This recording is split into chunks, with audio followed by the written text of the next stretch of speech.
Hello everyone, welcome to Brilliant EduTech, the best solution ever. Principles of material balance as applied in chemical industries. അപ്പോൾ നമുക്ക് നോക്കാം ഈ ഒരു topic part 1-ലെ ആദ്യത്തെ മൊഡ്യൂളിൽ വരുന്ന ബ്ലെൻഡിങ് അസിസ്റ്റന്റിന്റെ സിലബസിലെ ടോപ്പിക്കാണ്. അപ്പോൾ നമ്മുടെ ചാനൽ ആദ്യമായിട്ട് കാണുന്നവരുണ്ടെങ്കിൽ മറക്കാതെ തന്നെ ചാനൽ ഒന്ന് സബ്സ്ക്രൈബ് ചെയ്യാനും അതിലെ നോട്ടിഫിക്കേഷനിൽ ഓൾ എന്നുള്ള ഓപ്ഷനും എനേബിൾ ചെയ്യാനായിട്ട് ശ്രദ്ധിക്കുക. അപ്പോഴാണ് അടുത്തൊരു ക്ലാസ് നമ്മൾ പോസ്റ്റ് ചെയ്യുമ്പോൾ നിങ്ങൾക്ക് ഈസി ആയിട്ട് തന്നെ നോട്ടിഫിക്കേഷൻ ലഭിക്കുള്ളൂ. അപ്പോൾ നമുക്ക് ക്ലാസ്സിലേക്ക് കിടക്കാം. ഈ ഒരു ടോപ്പിക്ക് നന്നായിട്ട് തന്നെ പഠിക്കാം. മെറ്റീരിയൽ ബാലൻസിനെ മാസ് ബാലൻസ് എന്നും വിളിക്കാറുണ്ട്. അപ്പോൾ കെമിക്കൽ എഞ്ചിനീയറിംഗിലും ഇൻഡസ്ട്രിയൽ പ്രോസസ്സിലൊക്കെയാണ് മെറ്റീരിയൽ ബാലൻസിന്റെ ആപ്ലിക്കേഷനും കാര്യങ്ങളൊക്കെ വരുന്നത്. ഇവിടുത്തെ മെയിൻ ആയിട്ടുള്ള ഫാക്ടർ എന്ന് പറയുന്നത് law of conservation of mass ആണ്. അപ്പോൾ ആ ഒരു law of conservation of mass പറയുന്നത് പ്രകാരം മാസ് എന്ന് പറയുന്നതിനെ നമുക്ക് ക്രിയേറ്റ് ചെയ്യാൻ എന്നുള്ളത് പറ്റില്ല, അതുപോലെ ഡിസ്ട്രോയ് ചെയ്യാനും പറ്റില്ല എന്നതാണ് in case of A closed system. അപ്പോൾ ഈ law of conservation of mass ആണ് മെറ്റീരിയൽ ബാലൻസുമായിട്ട് റിലേറ്റ് ചെയ്തിരിക്കുന്ന ലോ എന്നുള്ളത് ഓർത്ത് വയ്ക്കുക. ചോദിക്കും, വളരെ ഇമ്പോർട്ടൻ്റ് ആണ്. അപ്പോൾ ഈ ഒരു പ്രിൻസിപ്പിൾ അനുസരിച്ചാണ് പല കെമിക്കൽ പ്രോസസ്സുകളും ഡിസൈൻ ചെയ്യുന്നതും അനലൈസ് ചെയ്യുന്നതും മനസ്സിലാക്കുന്നതും അതുപോലെ അതിനെ ക്രമീകരിക്കുന്നതൊക്കെ ഈ ഒരു മെറ്റീരിയൽ ബാലൻസിന്റെ പ്രിൻസിപ്പിൾ അനുസരിച്ചിട്ടാണ്. അപ്പോൾ നമുക്ക് നോക്കാം കേട്ടോ എങ്ങനെയാണ് കെമിക്കൽ ഇൻഡസ്ട്രിയിൽ ഇതിന്റെ അപ്ലിക്കേഷനും കാര്യങ്ങളൊക്കെ വരുന്നത് എന്നുള്ളത്. മെറ്റീരിയൽ ബാലൻസ് എന്ന് പറയുന്നത് ഒരു പ്രോസസ്സ് ഡിസൈൻ ചെയ്യാൻ അനലൈസ് ചെയ്യാൻ വളരെ ഇമ്പോർട്ടൻ്റ് ആണ്. മെറ്റീരിയൽ ബാലൻസ് എന്ന് പറയുന്നത് ലോ ഓഫ് കൺസർവേഷൻ ഓഫ് മാസിനെ ബേസ് ചെയ്തുകൊണ്ടാണ് വർക്ക് ചെയ്യുന്നത്. മാസ് എന്ന് പറയുന്നത് ക്രിയേറ്റ് ചെയ്യാനോ ഡിസ്ട്രോയ് ചെയ്യാനോ സാധിക്കുകയില്ല.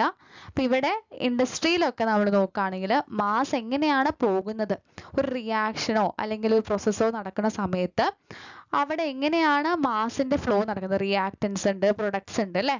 അപ്പം ഇതെങ്ങനെയാണ് ആ മാസ് ഫ്ലോ നടക്കുന്നത് എന്നാണ് അനലൈസ് ചെയ്യുന്നത്.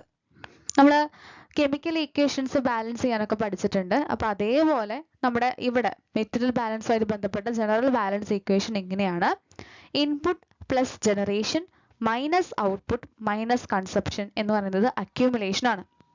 അപ്പൊ എന്താണ് ഈ ടേംസ് എന്ന് ആദ്യം മനസ്സിലാക്കാം. ഇൻപുട്ട് എന്ന് പറയുന്നത് എന്താ മക്കളെ? ഇൻപുട്ട് എന്ന് പറയുന്നത് എന്തൊക്കെ മെറ്റീരിയൽസ് ആ ഒരു സിസ്റ്റത്തിനകത്തോട്ട് എൻ്റർ ചെയ്യുന്നുണ്ടോ അതാണ് ഇൻപുട്ട് എന്ന് പറയുന്നത്. അപ്പൊ ഇതിനകത്ത് റോ മെറ്റീരിയൽസ് ഉണ്ട്, റിയാക്റ്റൻസ് ഉണ്ട്, സോൾവെന്റുകൾ ഉണ്ട്, മറ്റ് ഇൻപുട്സ് എന്തൊക്കെ കൊടുക്കുന്നുണ്ടോ അതൊക്കെ വരും. ഔട്ട്പുട്ട് എന്ന് പറയുമ്പോൾ എന്തൊക്കെ മെറ്റീരിയൽസ് ആ സിസ്റ്റത്തിനകത്ത് നിന്ന് പോകുന്നുണ്ട് അതൊക്കെ എന്താ ഔട്ട്പുട്ട് ആണ്. അപ്പൊ ഇവിടെ products, byproducts, waste, emissions, unreacted feed ഒക്കെ നമുക്ക് ഔട്ട്പുട്ട് ആണ് കേട്ടോ. ഇനി ജനറേഷൻ എന്ന് പറയുന്നത് എന്താണ്? അപ്പൊ നമ്മൾ ഒരു മെറ്റീരിയൽസ് ജനറേറ്റ് ചെയ്യാണ്, ആ ഒരു സിസ്റ്റത്തിനകത്ത് മെറ്റീരിയൽസ് ജനറേറ്റ് ചെയ്യാണ് എന്നുണ്ടെങ്കിൽ അതാണ് ജനറേഷൻ എന്ന് പറയുന്നത്. അപ്പൊ അത് ചിലപ്പോൾ പ്രൊഡക്ട്സ് ആവാം, കെമിക്കൽ റിയാക്ഷൻസ് വഴി ഉണ്ടാവുന്ന പ്രൊഡക്ട്സ് ആവാം. അപ്പൊ ഇതൊക്കെ എന്താണ്? ജനറേഷൻ ആണ്, ജനറേറ്റ് ചെയ്യപ്പെടുന്ന പ്രൊഡക്ട്സ് ആണ്. ഇനി കൺസപ്ഷൻ എന്താണ്? കൺസപ്ഷൻ എന്ന് പറയുന്നത് നമ്മുടെ മെറ്റീരിയൽസ് ഒരു സിസ്റ്റത്തിനകത്ത് കൺസ്യൂം ചെയ്യപ്പെടുന്നുണ്ട് അല്ലേ. പല കാര്യങ്ങളും റിയാക്റ്റൻസ് ഒക്കെ നമ്മൾ കൊടുത്തിട്ട് അതിനകത്ത് കാര്യങ്ങൾ ആഡ് ചെയ്ത് കൊടുക്കുമ്പോൾ വാട്ടർ അവിടെ യൂസ്ഡ് അപ്പ് ആവുന്നുണ്ട്. അങ്ങനെ പലതും നടക്കുന്നതായിട്ട് കാണാൻ സാധിക്കും. ഗ്യാസസ്, CO2 ഒക്കെ യൂസ്ഡ് അപ്പ് ആവുന്നുണ്ട് അല്ലേ. അപ്പൊ അതൊക്കെയാണ് കൺസപ്ഷൻ എന്ന് പറയുന്നത്, യൂസ്ഡ് അപ്പ് ആവുന്ന റിയാക്റ്റൻസ്. മറ്റൊന്ന് അക്യുമുലേഷൻ ആണ്. അക്യുമുലേഷൻ എന്ന് പറയുന്നത് എത്ര ക്വാണ്ടിറ്റി ഓഫ് മെറ്റീരിയൽസ് ആണ് ചേഞ്ച് സംഭവിച്ചിരിക്കുന്നത്, ഒരു പീരീഡ് ഓഫ് ടൈമിൽ എത്രമാത്രം എമൗണ്ട് ഓഫ് മെറ്റീരിയൽസിന് ക്വാണ്ടിറ്റിയിൽ ഒരു ചേഞ്ച് സംഭവിച്ചിട്ടുണ്ട് എന്നുള്ളതാണ്. ഒരു സ്റ്റഡി സ്റ്റേറ്റ് റിയാക്ഷനെ സംബന്ധിച്ചിടത്തോളം അക്യുമുലേഷൻ എന്ന് പറയുന്നത് 0 ആണ്. നോട്ട് ചെയ്യുക, സ്റ്റേറ്റ്മെന്റ് ചോദ്യത്തിലോ അല്ലെങ്കിൽ വൺ വേർഡിലൊക്കെ ചോദിക്കാം. ഒരു സ്റ്റഡി സ്റ്റേറ്റ് റിയാക്ഷന്റെ അക്യുമുലേഷൻ എത്രയാണ് മക്കളെ? 0 ആണ്. അപ്പൊ ഇവിടെ amount of material within system constant ആയിരിക്കും, അതുകൊണ്ടാണ് 0. ഓക്കെ. ഇനി പ്രിൻസിപ്പിൾ നമ്മൾ പറഞ്ഞു കൺസർവേഷൻ ഓഫ് മാസ് ആണ് എന്നുള്ളത്. അപ്പൊ എത്രമാത്രം മാസ് സിസ്റ്റത്തിനകത്തോട്ട് പോകുന്നോ അത് തന്നെയായിരിക്കും തിരിച്ച് ലീവ് ചെയ്യുന്നത്. അക്യുമുലേഷൻ ഉണ്ടെങ്കിൽ അതും ഉണ്ടായിരിക്കും. അപ്പോൾ ഒരു സ്റ്റഡി സ്റ്റേറ്റ് റിയാക്ഷനിലെ ഔട്ട്പുട്ട് ഇൻപുട്ട് സെയിം ആണ്, ഈക്വൽ ആണ്. അതും ഓർത്ത് വയ്ക്കുക. ഒക്കെ നമ്മുടെ ചോദിക്കാം കേട്ടോ. ഓരോ ഇതിലും നിങ്ങൾ ക്വസ്റ്റ്യൻസ് കാണുക, എന്തൊക്കെ ചോദിക്കാം എന്നുള്ളതൊന്ന് ഇമാജിൻ ചെയ്ത് പഠിക്കുക. ഇനി അടുത്തത് ടൈപ്പ് ഓഫ് പ്രോസസ്സ്. 3 തരത്തിലാണ് പ്രോസസ്സ് വരുന്നത്. Batch process, continuous process, semi batch process. Batch process എന്ന് പറയുമ്പോൾ സിംഗിൾ ബാച്ച് ആയിട്ടാണ് പ്രോസസ്സ് ക്യാരി ഔട്ട് ചെയ്യപ്പെടുന്നത്. അപ്പോൾ ഇവിടെ ക്ലോസ്ഡ് ആയിട്ടൊരു സിസ്റ്റത്തിൽ മാസ് ഫ്ലോ എങ്ങനെയാണ് എന്നുള്ളത് നമുക്ക് നോക്കാം. ഇനി നമ്മുടെ കണ്ടിന്യൂസ് പ്രോസസ് ആണ്. അവിടെ മാസിന്റെ ആ ഒരു ഫ്ലോ നടന്നുകൊണ്ടിരിക്കും, കണ്ടിന്യൂസ് ആണ്. പുറത്തേക്കും അകത്തേക്കുമായിട്ടുള്ള ആ വരവ് നടന്നുകൊണ്ടിരിക്കുന്നുണ്ട്. ഇനി സെമി ബാച്ച് ആണെങ്കിൽ ബാച്ചിന്റെയും കണ്ടിന്യൂസിന്റെയും ഒരു കോമ്പിനേഷൻ ആണ് സെമി ബാച്ച്. ഇനി കമ്പോണൻസ് നേരത്തെ പറഞ്ഞ കാര്യങ്ങളൊക്കെ തന്നെയാണ്. Input, output, generation, consumption, accumulation. Input എന്താണ്? എന്തൊക്കെ കൊടുക്കുന്നോ അത്. ഔട്ട്പുട്ട് എന്തൊക്കെ തിരിച്ചു വരുന്നോ അത്. ബൈ പ്രൊഡക്റ്റും വേസ്റ്റും ഒക്കെ അതാണ്. ജനറേഷൻ എന്തോ ആണ് അവിടെ ജനറേറ്റ് ചെയ്യപ്പെട്ടത് അതാണ്. കൺസപ്ഷൻ എന്താ അവിടെ കൺസ്യൂം ആയി എന്നുള്ളത്. അക്യുമുലേഷൻ ക്വാണ്ടിറ്റി ഓഫ് മെറ്റീരിയൽസ് എത്രമാത്രം ചേഞ്ച് വന്നിട്ടുണ്ട് അതാണ് അക്യുമുലേഷൻ. അപ്പോൾ മെറ്റീരിയൽ ബാലൻസ് പെർഫോം ചെയ്യുന്നതിന്റെ സ്റ്റെപ്സ് നോക്കാം. നമ്മൾ ആദ്യം സിസ്റ്റം ഡിഫൈൻ ചെയ്തിരിക്കുന്നു. അതായത് ബൗണ്ടറീസ് എന്തൊക്കെയാണ്, അതായത് എത്ര ക്വാണ്ടിറ്റിയിലാണ് എത്ര മാത്രമാണ് നമ്മൾ കൊടുക്കാൻ പോകുന്നത് അതിനെപ്പറ്റി ഒരു ധാരണ ഉണ്ടായിരിക്കണം. രണ്ടാമതായിട്ട് സ്ട്രീംസ് ഐഡന്റിഫൈ ചെയ്യുക. അതായത് ഇപ്പോൾ ഒരു കെമിക്കൽ റിയാക്ഷൻ ആണെന്ന് കരുതുക. അപ്പോൾ അവിടെ നമ്മൾ ഇപ്പോൾ സപ്പോസ് ചെയ്യുക നമ്മൾ ഓക്സിജനും ഹൈഡ്രജനും കൊടുത്ത് വാട്ടർ ഉണ്ടാക്കുകയാണ്.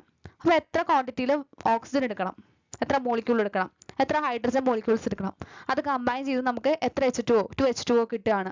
അപ്പോൾ അതിൻ്റെ ആ ഒരു ഇൻപുട്ട് എന്താണ് ഔട്ട്പുട്ട് എന്താണ് എന്നതിനെ പറ്റി ഒരു ഐഡിയ ഉണ്ടായിരിക്കണം. പിന്നെ ഇക്വേഷൻസ് ബാലൻസ് ചെയ്യാൻ പറ്റണം. രണ്ട് സൈഡിലെയും ഈക്വൽ ആവണം അല്ലേ. അതാണ് നമ്മൾ ബാലൻസിങ് ഓഫ് കെമിക്കൽ ഇക്വേഷനിൽ പഠിക്കുന്നത്. അപ്പോൾ ആ ഒരു കാര്യമാണ് ഇവിടെയും പറയുന്നത്. അപ്പോൾ അതൊക്കെയാണ് സ്റ്റെപ്സ്. പിന്നെ ഈ ഇക്വേഷൻസ് സോൾവ് ചെയ്യാനായിട്ട് പറ്റിയിരിക്കണം. ഓൾജിബ്രിക് ആയിട്ടും അതുപോലെ ന്യൂമറിക്കൽ ആയിട്ടുള്ള മെത്തേഡൊക്കെ വെച്ചിട്ട് നമുക്ക് അൺനോൺ ക്വാണ്ടിറ്റീസ് കണ്ടുപിടിക്കാനും എന്താണ് ഇവിടെ ഉണ്ടായിരിക്കുന്ന റിയാക്ഷൻ എങ്ങനെയാണ് നടന്നിരിക്കുന്നത്, പ്രൊഡക്ട്സ് എന്തൊക്കെയാണ് വന്നിരിക്കുന്നത് എന്നുള്ളതൊക്കെ മനസ്സിലാക്കാനായിട്ട് സാധിക്കണം. പിന്നെ കൺസിസ്റ്റന്റ് ആയിരിക്കണം. അതായത് ഈ ഒരു ഇക്വേഷൻ എപ്പോഴും ഒരേപോലെയാണോ എന്നുള്ളത് ഐഡന്റിഫൈ ചെയ്യണം. ഈ ഇക്വേഷൻസ് കറക്റ്റായിട്ട് ബാലൻസ് ആയിട്ടുണ്ടോ എന്നുള്ളത് എൻഷുർ ചെയ്തിരിക്കണം. അപ്പോൾ മെറ്റീരിയൽ ബാലൻസിന്റെ അപ്ലിക്കേഷൻ മെയിൻ ആയിട്ട് വരുന്നത് റിയാക്ടേഴ്സ് ഡിസൈൻ ചെയ്യാനായിട്ട്, അതുപോലെ എഫിഷ്യൻ്റ് ആയിട്ടുള്ള ഓപ്പറേഷൻ, അതായത് നല്ല ഏത് രീതിയിൽ ക്വാണ്ടിറ്റിയിൽ ഒക്കെ കൊടുത്താലാണ് നമുക്ക് റിയാക്ഷൻ പ്രോപ്പറായിട്ട് കിട്ടുന്നത്, എന്ത് ആഡ് ചെയ്ത് കൊടുക്കണം. നമ്മൾ കാറ്റലിസ്റ്റ് പോലുള്ള കാര്യങ്ങളൊക്കെ ആഡ് ചെയ്യും അല്ലേ, എന്തിനാണ്? ആ ഒരു റിയാക്ഷൻ കറക്റ്റ് ആവാൻ വേണ്ടിയിട്ടാണ്. അപ്പോൾ അങ്ങനെയുള്ള കാര്യങ്ങൾ ഐഡന്റിഫൈ ചെയ്യാനായിട്ട്. അതുപോലെ ഈൽഡ് എത്രയാണ് കിട്ടുന്നത്, എത്ര പ്രൊഡക്റ്റ് കിട്ടുന്നുണ്ട്, മാസമായിട്ട് നമുക്ക് പ്രൊഡക്ഷൻ നടക്കണം. ഇപ്പോൾ സപ്പോസ് ഈ അമോണിയ പ്രൊഡ്യൂസ് ചെയ്യണം, അതിൻ്റെ ഈൽഡ് എത്രയാണ് കിട്ടുന്നത്, അതിൻ്റെ കൺവേർഷൻ എങ്ങനെയാണ് നടക്കുന്നത്, സെലക്ടിവിറ്റി എന്തെങ്കിലും ഉണ്ടോ, എന്തെങ്കിലും അഡീഷണൽ നമ്മൾ ആഡ് ചെയ്ത് കൊടുക്കണോ, ഇങ്ങനത്തെ കാര്യങ്ങളൊക്കെ മനസ്സിലാക്കണം അല്ലേ. റിയാക്ഷൻ നമ്മൾ അല്ലെങ്കിൽ ഒരു ഇൻഡസ്ട്രിയൽ ലെവലിലൊക്കെ നമ്മളൊരു കെമിക്കൽ പ്രൊഡക്ഷൻ ഒക്കെ ചെയ്യുമ്പോൾ അതാണ് ഇവിടെ അതിന് വേണ്ടിയിട്ടൊക്കെയാണ് മെറ്റീരിയൽ ബാലൻസ് നമ്മൾ യൂസ് ചെയ്യുന്നത്.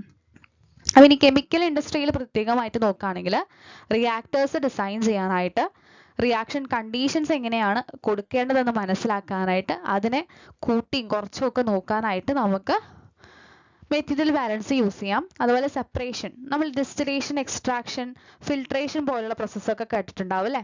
അതിൻ്റെ കാര്യങ്ങൾ എങ്ങനെയാണ്, ഏത് രീതിയിൽ കാര്യങ്ങൾ ആഡ് ചെയ്ത് കൊടുക്കണം എന്ന് മനസ്സിലാക്കാനായിട്ട്.